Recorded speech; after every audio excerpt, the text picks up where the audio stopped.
तो उस समय आपको अन्याय के धन से जो धर्म हुआ है उसका आपको सही कर्म का भी गलत परिणाम मिलता है, इसको मान लीजिए।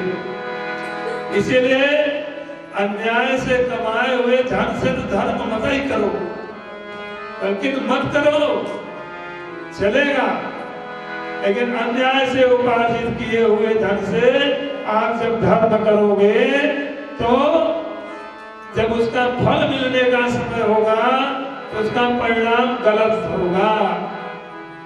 इसीलिए भैया धर्म करो तो अपने पुरुषार्थ के पैसे से दान करो, तो अपने पुरुषार्थ की कमाई से, उसमें बेईमानी का धन न हो, सब ईमानदारी हो। तो कहे जो अकर्मण्य प्राणी है, जो अपने जीवन के लिए कोई कर्म नहीं करता है, वही मरा हुआ प्राणी है, यही बात है। कोवा मृतो यश सुखदा निराशा, सबसे उत्तम सुख क्या है? निराशा। आशा सबसे लगा के रहो, तो अभी कोई चीज की आशा बधा दो किसी को, या आप ही को हम आशा बधा दें, या आप हमें आशा बधा दो, तो उसी आशा पे लगे रहो और बार बार वह आशा बढ़ती रहती है और दुख बढ़ता रहता है।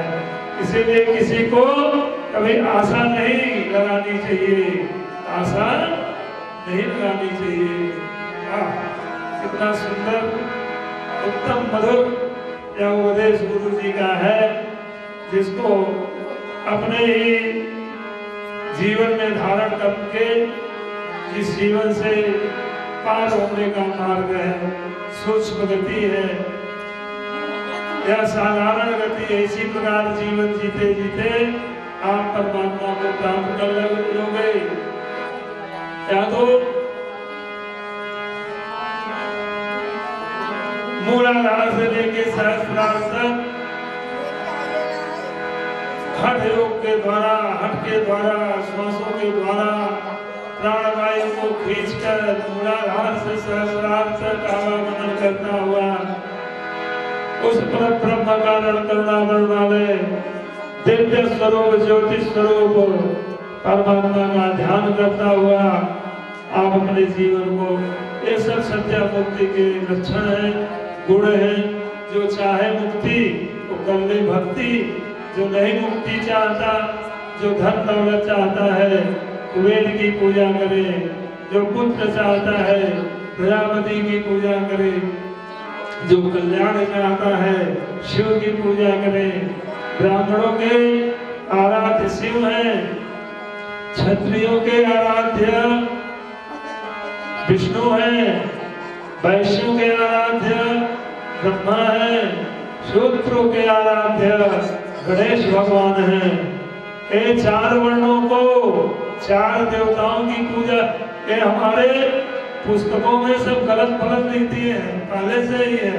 अगर हमारा पुत्र है, ब्राह्मण ही है, और स्नान और शौचादिक क्रियाओं से अशुद्ध है, तो हम उसे अपने क्रिया में प्रवेश नहीं करने देते। तो इसका बुरा नहीं, ये तो बहुत ऐसी बातें सब गलत लिखी गई हैं। आप लोग अध्ययन करिए। हमारे यहाँ एक राजीव दीक्षित जी हैं, वो बड़ी अच्छी खोज करते हैं। 1800 में कोई मैकमिलियन था, वहां जाके अपने इंग्लैंड में संसद में भाषण दिया था कि भारत में 18,000 विश्वविद्यालय हैं। उस समय 18,000 विश्वविद्यालय थे और सब गुरुकुल परंपरा से चलने वाले विश्वविद्यालय थे। कहे वो संचालन कैसे होता है? कहे सब उसमें पढ़ते हैं। उसमें कौन कौन विद्याएं पढ़ाई जाती थी? सब विद्या, सब अपने अपने कुल परंपरा के संस्कार की विद्या को पढ़कर वहां से उसी का आचार्य होते थे। उस समय कितने हजार जो है औरत वहां प्रोफेसर हुआ करती थी। ये दुश्मनों की चाल है। ये जो दीदियां पैसे के लालच लोग में कलयुग का प्रभाव भी है, लेकिन घबराओ नहीं, जो भगवान का नाम लेता है उसके ऊपर कलयुग का प्रभाव नहीं पड़ता। जो भगवान की शरण गति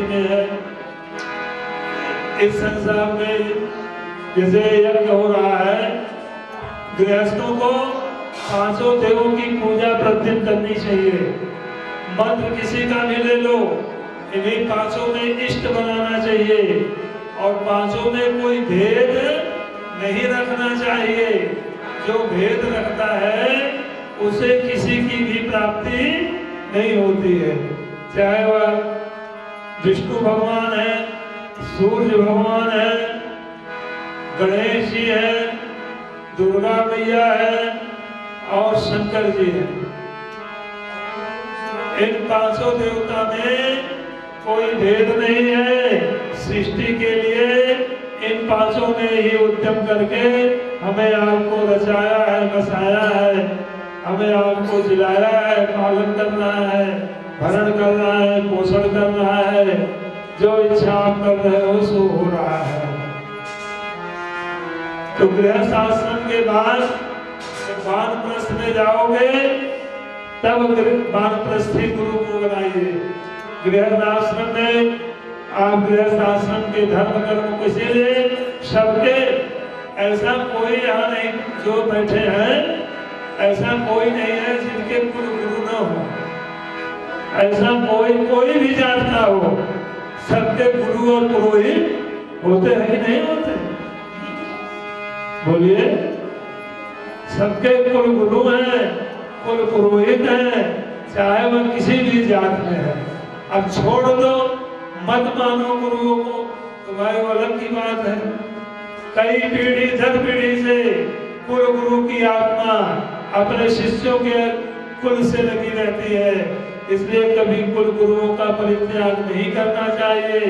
कुल गुरु न हो तब सन्यासी या किसी साधु संत महात्मा से या कुल गुरु में के खानदान में कोई भी मिल जाए, ब्राह्मण से ब्राह्मणों में गति, सभी की गति ब्राह्मणों में है और ब्राह्मण की विशेष गति ब्राह्मण में है। इसलिए भैया सब ब्राह्मण भक्त बनो, कुल गुरु के उपासक बनो, गुरुओं की उपासना करो, कल्याण होगा, आनंद आएगा, जीवन आपका सफल बन जाएगा। विभिन्न कार्य के लिए विभिन्न देवताओं की उपासना पूजा पाठ करनी चाहिए। सुखदेव जी महाराज परीक्षित को बता रहे हैं कि किन कामनाओं के पूरा करने के लिए किन देवताओं की उपासना पूजा करनी चाहिए। तब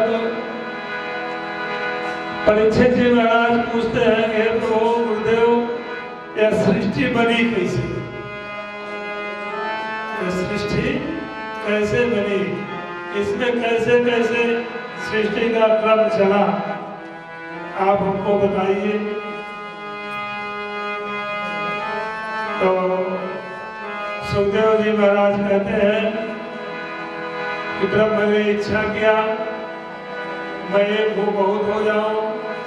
उनकी माया शक्ति परा विद्या आद्या शक्ति जगत जननी जगदम्बा, उनको 3 रूपों में विष्णु, जल में शेषनाग शेष सैया में विराजमान होकर प्रकट हुए। उनके नाभि से एक कमल निकला, उस कमल पर ब्रह्मा जी प्रकट हुए। ब्रह्मा जी 5 मुख थे, एक ऊपर वाले मुख से शंकर जी प्रकट हो गए। ऐसे जो है इन सृष्टि का क्रम प्रारंभ हुआ।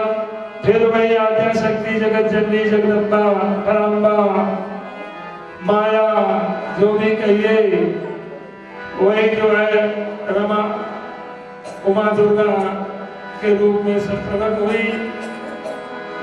रुद्राणी ब्रह्माणी वैष्णवी सब ऐसे सृष्टि क्रम चला। ब्रह्मा जी को आदेश हुआ, उनके कुछ समझ में नहीं आया कि मैं क्या करूं। किंग कर्तव्य मोड़ हो गए। आकाशवाणी होती है तप करो तपस्या तपस्या, सब लगे तपस्या करने। 1000 दिव्य सहस्र वर्ष तक ब्रह्मा की तपस्या पूरी हुई। उन्हें भगवान के लोक का दर्शन हुआ और भगवान का दर्शन करके भगवान ने आदेश दिया कि संतान उत्पन्न करो, प्रजा पालन करो। तो ब्रह्मा जी शंकर जी को पैदा हुए, पुत्र पैदा करो, संतान पैदा करो। शंकर जी लगे मनमानी भूत प्रेत पिशाच बैताल नागनी डाकनी पिशाचनी सृष्टि रचने। तो कहे वहां यह कुल है तो बंद कर दो। तो तब ब्रह्मा जी से सनक सनंदन सनातन और सनत कुमार प्रकट हुए। ब्रह्मा जी से सनक सनंदन सनातन और सनत कुमार। ब्रह्मा जी सनक सनंदन सनातन सनत कुमार आदि पुरुष है। ब्रह्मा जी के प्रथम मानसिक संतान है। फिर सप्तऋषियों का जन्म हुआ। प्रजापति ने भी बहुत सृष्टि को बढ़ाया। तो नारद जी का भी जन्म हुआ। ऐसे ऐसे सब परमात्मा के कृपा से सृष्टि का चक्र चला। उसी में हम आप सब कई मनवंतर हुए, कितने भी युग बीत गए, कितने समय बीत गए। इसी प्रकार से भगवान का भजन होता रहा। और बीच में एक बार उद्धव जी महाराज जंगल में गए हुए हैं, घूमने निकले हुए हैं। उनका विदुर जी से भेंट हो जाता है। विदुर जी और मैत्रेय जी का भेंट होता है। आत्म कल्याण की बातें चलती हैं। इसी प्रकार भगवान के अनेक अनजान लीलाओं का वर्णन, बहुत वर्णन है इसमें। हम लोग अपने अपने विदुर जी का बहुत प्रश्न होता है मैत्रेय जी से कि इस संसार को, इस माया रूपी यही सब संसार रूपी माया में कैसे फंसे हुए जीव को कल्याण के लिए क्या करना चाहिए। मैत्रेय जी आत्मज्ञानी पुरुष थे। उन्होंने आत्मा के ज्ञान का प्रकरण बताया कि इस संसार में यही जो अभी आप लोगों ने सुना कि किस प्रकार से इस संसार में जीना चाहिए, किस प्रकार में रहना चाहिए। कहे पासो एक कोवा, कहे ममता विधान, बंधा हुआ प्राणी वही है जो ममता में सब प्रकार से बंधा हुआ हो। सुदेव का स्त्री, जो स्त्री परिवार और सब में बंधा हुआ है, वही जो बंधन में है उसको मुक्त होने का मार्ग है। तो उससे मानसिक रूप से विरक्त होकर के परमात्मा के चरणारविंद को अपने हृदय में धारण करके उनके सांसों में नाम की माला जोड़ करके हे राम राम श्री राम राम, हे राम राम श्री राम राम खूब भजन करते हुए अपने जीवन को जिए। यही जो है संसार से पार जाने का परम कारण है। यही सब है, यही सब श्रीमद् भागवत का मुख्य उद्देश्य है। कोवा गुरु ही हितोपदेश। कहे गुरु कौन है? कहे जो हित का उपदेश करता हो। शिष्य से कोवा, कहे शिष्य कौन है? कहे गुरु की जो भक्ति करता हो।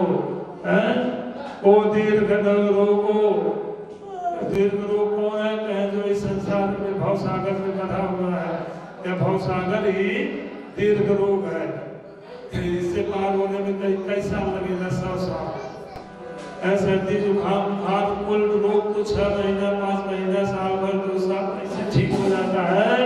लेकिन यह भव रोग जो है यह 100 साल की आयु में जाकर के सब पार होता है। इसकी औषधि क्या है? कहे भगवान का नाम। श्री राम जय राम जय जय राम,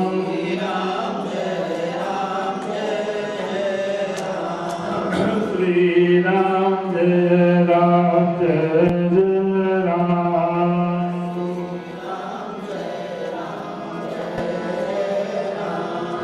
श्री राम जय राम जय जय राम, श्री राम जय राम जय जय राम, श्री राम जय राम जय जय राम, श्री राम जय राम जय जय राम,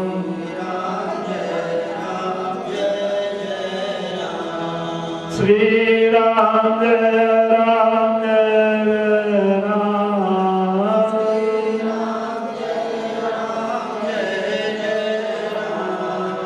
श्री राम जय राम जय राम।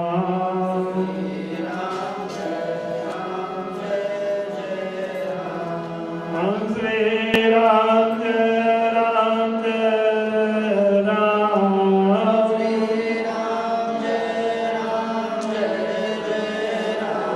हम श्री राम जय राम जय राम।